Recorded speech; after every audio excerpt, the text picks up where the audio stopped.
Hey James, could you tell me a little bit about the Port of San Diego, what you learned there and what's going on with the port?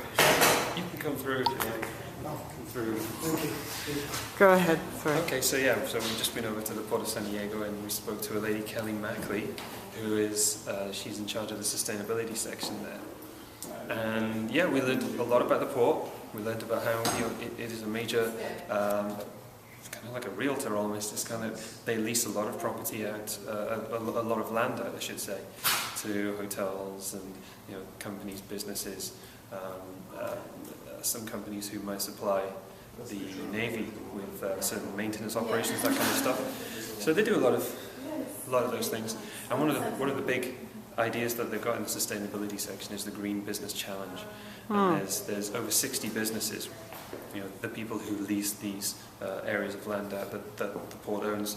These 60 or so businesses, they're all part of this Green Business Challenge. And the idea is that there's like a scorecard, and there's a question. Okay. So depending on the question, you get so many points, and if you're actually adhering to the question, I should say, that you get all of these points. And it's really just to build a more sustainable environment around the harbour, Right. which the port is very much involved in. So it's pretty impressive. Do you want to film me a little? Yeah, sure. I know I did some work with the port a year ago, and it's actually very interesting that the San Diego port, as opposed to the Long Beach or Los Angeles, is really not a commercial port. I mean, really you have some of the cruise ships coming in, but it's really not a port that is handling a lot of merchandise like you'll see at Long Beach. So that makes a totally different feeling for the city of San Diego.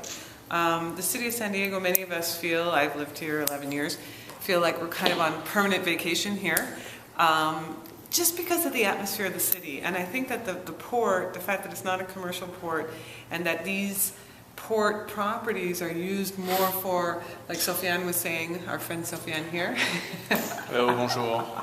Like Sofiane was saying, the hotels pay, for example, to lease the land, etc. So what you have is you have a port that's very much about being a beautiful location and keeping San Diego a beautiful location. And so it seemed to me that the green aspect fits very well with that, with sustainable tourism as well.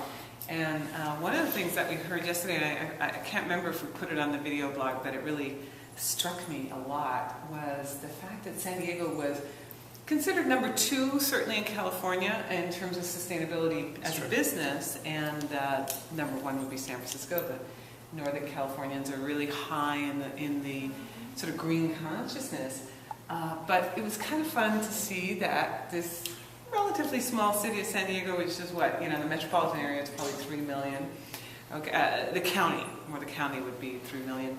And the city proper is about 1.7 million, is beating Los Angeles, the sort of behemoth that's 2.5 hours north of here, which, depending on how you count, I think the population in Los Angeles, I think it's about 11 million, the greater Los Angeles area. That's big. And so I just felt a sense of pride that San Diego is able to do better in that green area and to be closer to a national player. And I think the port, having a clean port that's just got the tourist. Well, that's another topic as well, because the tourist, go ahead.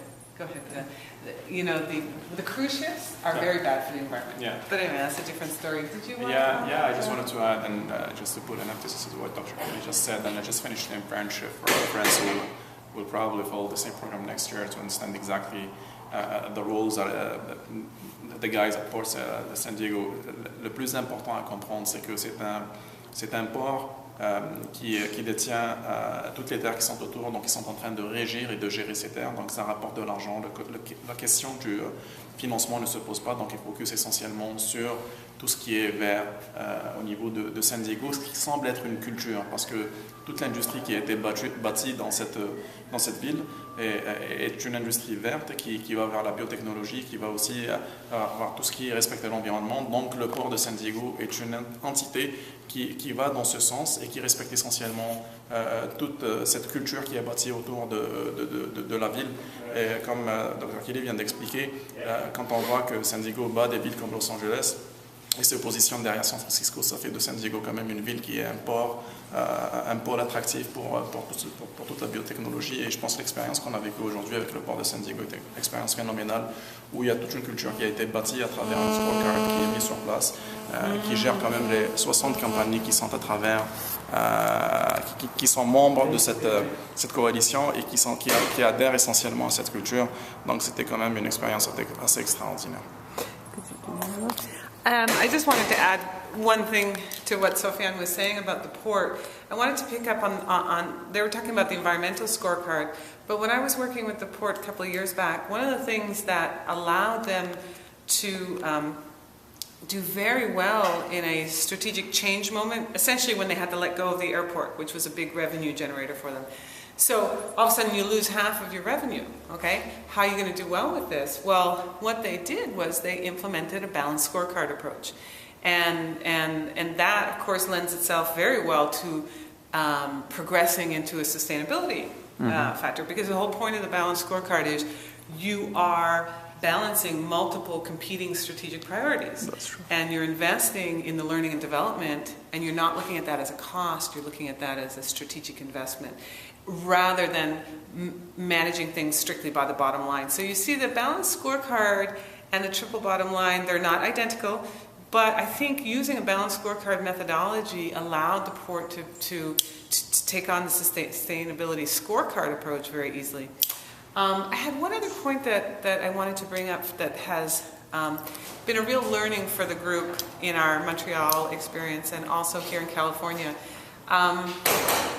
We have understood a distinction between green tech and clean tech, and I just wanted to clarify that because it's really made a difference to a lot of the students and professors' understanding of what we're doing with sustainability. So green tech is really, or the green approach is really driven by a real commitment to sustainability and a real heartfelt connection with ecology, etc.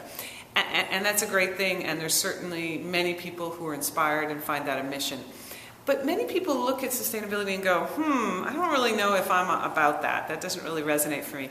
And the term clean tech seems to resonate a lot better in the business environment, because clean tech is basically the idea that, yes, it is a commitment to the planet, it is green, but there's an economic driver. And the economic driver has to be there.